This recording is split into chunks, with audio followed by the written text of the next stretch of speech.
So hey guys, welcome back to my channel. और आज है आपका 19 तारीख। तो 19 तारीख का जो भी BCCLE का मॉपअप काउंसलिंग होने के बाद से जो भी अपडेट आया है उसके ऊपर हम लोग बात करेंगे।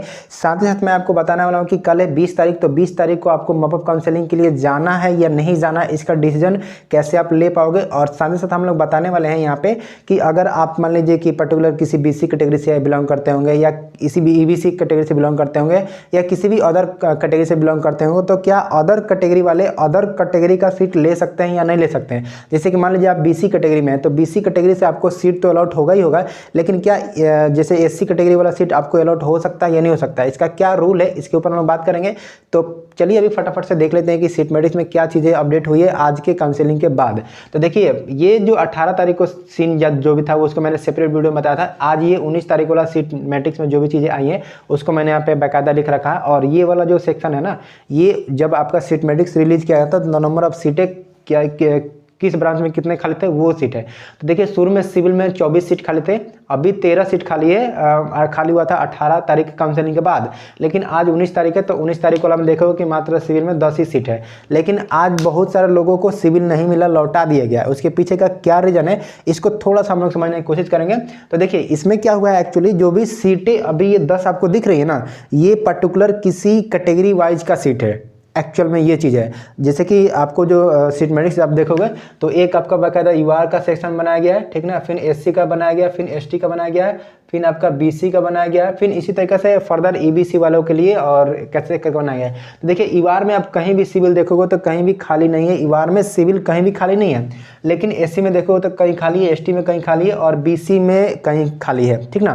तो मान लीजिए कि UR में किसी लड़का का रैंक है, अच्छा रैंक है, और उसको आज बुलाया गया तो उसको UR से ही दिया जाएगा। पहली बात है, अगर UR से उसको कहीं सीट खाली है तो दे ही दिया जाएगा। अगर आज खाली कहीं भी UR से नहीं मिला था तो उससे पर्टिकुलर पूछा गया कि आपका कौन सा कैटेगरी है, कैटेगरी से आप ले लो।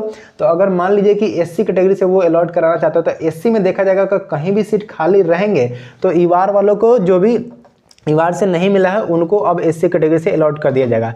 लेकिन ध्यान देना, अगर SC में भी कहीं खाली नहीं है तो ये सीट जो है कि किसी दूसरे को नहीं दिया जाएगा। जैसे कि मान लीजिए कि UR का जो सीट था, अब वो BC कैटेगरी का लड़का है और UR से गया था काउंसलिंग कराने। अगर UR से उसको कॉलेज मिला तो ले ही लेगा, नहीं मिला तो वो BC से लेने की कोशिश करेगा। अगर BC में भी कहीं खाली नहीं है, लेकिन अगर SC में सीट खाली है तो ये BC वाला लड़का कभी भी SC का सीट कभी भी ऑक्यूपाई नहीं कर सकता। वो BC वाला जो लड़का है वो SC के सीट पे कभी जा ही नहीं सकता, क्योंकि ये तो इसके लिए रिजर्व है ना भाई। तो ये रिजर्व है तो ये BC वाले लड़के को मतलब कि SC कैटेगरी का सीट अलॉट नहीं किया जा सकता है। लेकिन अगर SC वाला लड़का लेता ही नहीं है, अगर SC वाला सीट जो है वो खाली का खाली ही रह जाता है, तो उस केस में BC वालों को SC कैटेगरी का सीट दिया जा सकता है। लेकिन कैसे दिया जाएगा उसके ऊपर एक सिंपल सा लॉजिक है। अगर ये SC वाला लेगा ही नहीं तो SC कैटेगरी का जिस दिन काउंसलिंग होगा उस दिन ये अगर SC वाला लेगा नहीं तो ये जो भी सीट बचे हुए हैं SC का वो अब ओपन की तरह ट्रीट किए जाएंगे, मतलब वो उसमें कोई भी ले सकता है। तो इसमें अब जिनका रैंक अच्छा खासा होता है वो कैटेगरी वाला BC जिस दिन बुलाया गया उसी दिन SC वाले को बुलाया जाएगा और उसी दिन ये कॉलेज आपका अलॉट कर दिया जाएगा। अगर ये SC वाला पर्टिकुलर नहीं लेता है तो BC वालों को ये सीट जा सकता है, ठीक ना। तो कुछ ऐसा सिनेरियो रहता है, तो जिसके वजह से आप बहुत लोगों को सिविल नहीं मिला, उसके पीछे का यही रीजन है कि सिविल जिसको मिला है आज UR से मिला है और वो अदर कैटेगरी से होंगे तो अदर कैटेगरी वाला तो सीट मिलना नहीं है और UR से तो खाली था नहीं, तो जिसके वजह से सीट नहीं मिला। और ये जो 10 सीट बचे हैं ये केवल और केवल कैटेगरी वाइज सीटें हैं, ठीक है ना। तो कैटेगरी वाले जो भी सीट है वो अब कैटेगरी वाले को ही मिलेगा। बाकी अगर जिनको सिविल लेना था वो UR से अगर ट्राई कर रहे थे तो कल उनको जाने से कोई फायदा नहीं होगा, क्योंकि UR से तो सीट ऑलमोस्ट खत्म ही हो गए हैं, कहीं भी खाली नहीं है। तो सिविल ये उन्हीं को मिलेगा जो कैटेगरी से बिलोंग करते हैं। अब पर्टिकुलर आप किस कैटेगरी से आते हैं वो आप सीटमेटिक्स में देख लेना, आपको पता चल जाएगा कि आप किस कैटेगरी से, उस कैटेगरी में आपका सीट खाली होगा तो आप जाना, आपको मिल जाएंगे सिविल। बाकी अगर जिनको UR से लेना था उनके लिए तो भाई नहीं मिलेगा सिविल। तो ये सिनेरियो था। ये सेम कंसेप्ट आप अदर किसी भी ब्रांच के लिए लगा सकते हैं, सेम कंसेप्ट है, ठीक है। अब देखिए, हम बात करते हैं EE में टोटल जो सीट था कल आपका 260 था और आज EE में देखोगे तो 193 सीट अवेलेबल है और EC में देखोगे तो 227 सीट था और अभी EC में 202 सीट बचा हुआ है, मतलब कि ऑलमोस्ट 26 सीट कल के अपेक्षा में EC किसी ने ले लिया होगा।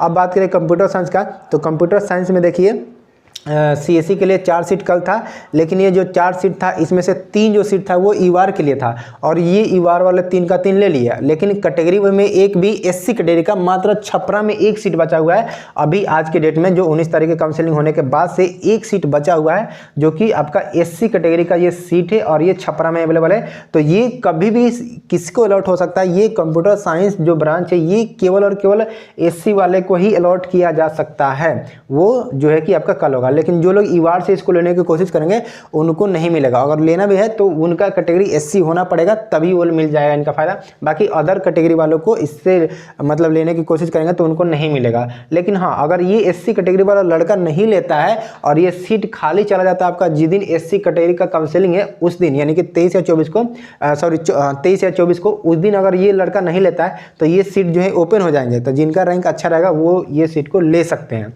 ठीक ना। अब बात करते हैं हम लोग ट्रिपल ई के लिए। तो ट्रिपल ई में कल जो सीट आपका खाली था वो 19 सीट खाली था, लेकिन आज ट्रिपल ई में मात्र 14 सीट खाली है, ठीक ना। और इंस्ट्रूमेंटेशन के लिए तो 53 कल भी सीट खाली था और आज भी 53 सीट खाली है। लेदर के लिए 3 सीट खाली था और आज के डेट में लेदर के लिए एक और सीट बढ़ गया, मतलब किसी ने लेदर लिया होगा पहले से वो छोड़ दिया होगा तो 4 सीट अभी 1 सीट बढ़ करके अवेलेबल है आपके पास। 19 तारीख के काउंसलिंग होने के बाद है ये, 18 तारीख के काउंसलिंग होने के बाद है और ये शुरुआत के समय पर आपका सीट था।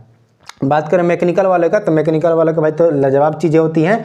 देख सकते हो कि ये 776 सीट कल थे मैकेनिकल में और आज देखोगे तो मैकेनिकल में ये भाई साहब बढ़ ही गए हैं। मतलब मैकेनिकल वाले ने किसी दूसरे ब्रांच में स्विच कर गया होगा और ये अपना ब्रांच जो है मैकेनिकल वो छोड़ दिया होगा, तो जिसके वजह से ये मैकेनिकल के सीट बढ़ गए हैं। तो भाई मैकेनिकल वालों क्या कर रहे हो आप लोग, अपना सीट को छोड़ रहे हो, तो पता नहीं ये लोग कैसे होते हैं। मतलब मैकेनिकल वाले के बारे में मतलब ये बोल सकते हो आप लोग कि मतलब मैकेनिकल वाले मतलब दूसरे ब्रांच में चले जाते हैं ज़्यादातर और मतलब अपने ब्रांच को होल्ड करके नहीं रखते हैं। भाई मैकेनिकल वाला मैकेनिकल ही लो, ज़्यादा इधर उधर मत बहको, मैकेनिकल ही आप लो। बाकी मैकेनिकल पढ़ रहे हो तो मैकेनिकल में भी आप अच्छा कर सकते हो, मैकेनिकल में भी अपना बेस्ट देने की कोशिश करो, ठीक ना। तो टोटल जो कल सीट अवेलेबल थे वो 1303 अवेलेबल थे और आज जो देखोगे आपका 1261 सीट आपके पास अवेलेबल होगा आज के डेट में। 19 तारीख की काउंसलिंग होने के बाद भी टोटल जो सीट है वो 1261 बचे हैं और टोटल जो आपका सीट था वो 1323 था। तो ये पूरा मैंने बताया कि बाकायदा किस सब्जेक्ट में किस ब्रांच में कितना नंबर ऑफ सीट खाली था। लेकिन अभी हम लोग एक चीज़ 2 चीज़ें और बात करेंगे, उसमें हम लोग क्लियर बताएंगे आपको कि कल आपका काउंसलिंग है तो किस चीज़ों को देख करके आपको काउंसलिंग में पार्टिसिपेट करना है और नहीं करना है। तो उसके लिए मैं मोबाइल के स्क्रीन पे चलूँगा और बाकायदा आपको सीट मैट्रिक्स ओपन करके दिखाना चाहूँगा एक बार कि कैसे आपको पता करना है कि कल आपको मिलेगा कॉलेज या नहीं मिलेगा, आपको कौन सा कॉलेज लेना है नहीं लेना है। तो थोड़ा सा वीडियो लंबा हो सकता है आप लोग, लेकिन वीडियो को कंटिन्यू देखना और अभी तक यार सब्सक्राइब नहीं किया हो तो सब्सक्राइब कर दो यार, और वीडियो को ज़्यादा से ज़्यादा लोगों के बीच में शेयर करो क्योंकि सभी को पता चले कि कैसे आपको काउंसलिंग करना है। तो बाकी चलिए मोबाइल के स्क्रीन पर हम लोग चलते हैं। तो जैसे कि मैंने अभी आपको बोला कि मोबाइल के स्क्रीन पे आपको और भी चीज़ें बताना है मुझे, तो देखिए मोबाइल के स्क्रीन पे मैंने आपको सीट मैट्रिक्स यहाँ पे ओपन कर रखा है जो कि 19 तारीख 11 और 2022 का जो काउंसलिंग मॉपअप हुआ है उसके बाद से जो सीट बचे हैं उसका यहाँ पे पूरा डिटेल्स को शो किया गया है। तो पहले आपको काउंसलिंग कराने से पहले आपको क्लियर करना है कि आपको काउंसलिंग किससे कराना है, ठीक ना। आपको ईवार से कराना है या किसी पर्टिकुलर कैटेगरी से कराना है, ठीक ना। ये चीज़ आपको पहले क्लियर करना है। तो मान लीजिए कि आप ईवार से कराना चाहते हो तो सबसे पहली बात है कि जितने भी ईवार में जितने भी सीट हैं, जितने भी सीट अवेलेबल है उसका आप अच्छा तरीक़ा से देखो कि किसमें कहाँ पे कौन से कॉलेज में कितने नंबर ऑफ सीट खाली हैं, ठीक ना। ये देखो और आपको कौन सा कॉलेज लेना है उसका एक बाकायदा लिस्ट बनाओ और उस लिस्ट के अनुसार आप देखो कि ईवार में वहाँ पे खाली है या नहीं है। अगर खाली है आपका सीट मोर देन, मैं बता रहा हूँ मोर देन आपका 10 मतलब 10 से ऊपर आपके पास सीटें खाली है तो आप जाओ, आपको मिलने के चांस है, ठीक ना।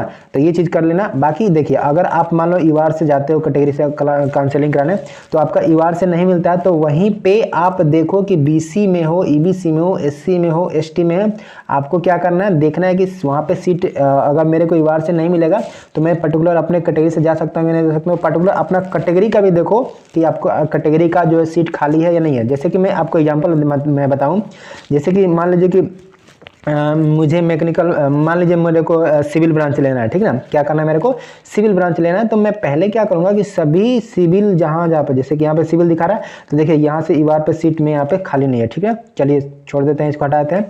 बाकी मैं बाकायदा सिविल के बारे में बात कर रहा हूँ, तो सिविल को यहाँ पे बाकायदा मैं सर्च कर लेता हूँ, जिससे कि मुझे सिविल का सारा डिटेल्स मुझे मिल जाएगा। ठीक है ना, तो देखिए सिविल का यहाँ पे मुझे पूरा डिटेल्स यहाँ पे मिल जाएगा। तो देखिए सबसे पहले सिविल मैंने यहाँ पे देखा, तो इस वाले सेक्शन में तो मेरे को ईवार से यहाँ पे खाली नहीं मिल रहा है, मतलब कि ईवार से नहीं मिलेगा मुझे। ठीक ना, उसके बाद से हम लोग देखें यहाँ पे भी सिविल का देखें, तो यहाँ पे भी ईवार से नहीं खाली है, यहाँ पे भी सिविल से ईवार से नहीं खाली है, तो मतलब मेरे को ईवार से मिलने का चांस नहीं है सिविल का। बाकी मैं और भी जगह देखता हूँ, देखिए यहाँ पे भी सिविल का सीट ईवार से नहीं बात बनने वाला है, तो कोई फ़ायदा नहीं है। और देखो अब यहाँ भी सिविल दे रखा, तो यहाँ भी ईवार से सीट नहीं है, तो कोई फ़ायदा नहीं है यहाँ पे। और बात करें हम लोग और आगे देखें, तो देखिए यहाँ से जो सीट खाली है सिविल का ये 43 है, तो ये प्राइवेट कॉलेज है। तो प्राइवेट कॉलेज में तो आपको जाना है या नहीं जाना, ये तो आप खुद डिसीजन लोगे। बाकी मैं प्राइवेट के बारे में ज़्यादा कुछ नहीं बोलूँगा, प्राइवेट वाला सीट आपका मर्जी है, लेना चाहो तो ले सकते हो, बाकी नहीं चाहो तो नहीं ले सकते हो। तो देखिए ऑलमोस्ट जितने भी गवर्नमेंट इंजीनियरिंग कॉलेज है उसमें तो सिविल कहीं भी खाली नहीं है ईवार से।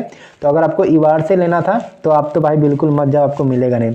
अब पार्टिकुलर आप देखो कि कौन सा आपका कैटेगरी है, जैसे बीसी कैटेगरी से हो तो भाई बीसी कैटेगरी में जितने भी जगह सिविल है, जैसे देखो यहाँ पे सिविल है, तो देखो मैं बताना चाहूँगा किधर गया, मैं सिविल का सीट दिखाता हूँ। ठीक ना, देखिए जैसे कि आप यहाँ पे सिविल ये तो आपका प्राइवेट कॉलेज हो गया ना, तो मैं गवर्नमेंट कॉलेज की बात कर रहा हूँ, तो मैं चलता हूँ नंबर 1 पे। ठीक ना, तो देखो भाई अगर ये कॉलेज आपको लेना होगा तो देखिए ईवार से तो नहीं है, बाकी एससी कैटेगरी से एक सीट है यहाँ पे।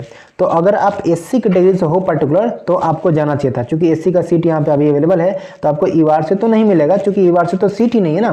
तो अब पर्टिकुलर आप एससी कैटेगरी से अलॉट करा सकते हो, ये एससी वाला ही करा सकते हैं। लेकिन अगर जैसे मान लीजिए कि जैसे कि किसी को बीसी कैटेगरी है, तो बीसी वाला क्या एससी कैटेगरी वाला सीट ले सकता है? तो कल की डेट में नहीं मिलेगा आपको, वो जिस दिन कैटेगरी का बुलाया गया ना उस दिन आपको ये चीज़ जो है ना बीसी वाला एससी में जा सकते हैं। अगर एससी वाला ये नहीं लेता है तब, अगर एससी वाला नहीं लेता है तो बीसी वाला जो है कि एससी कैटेगरी का सीट ले सकते हैं।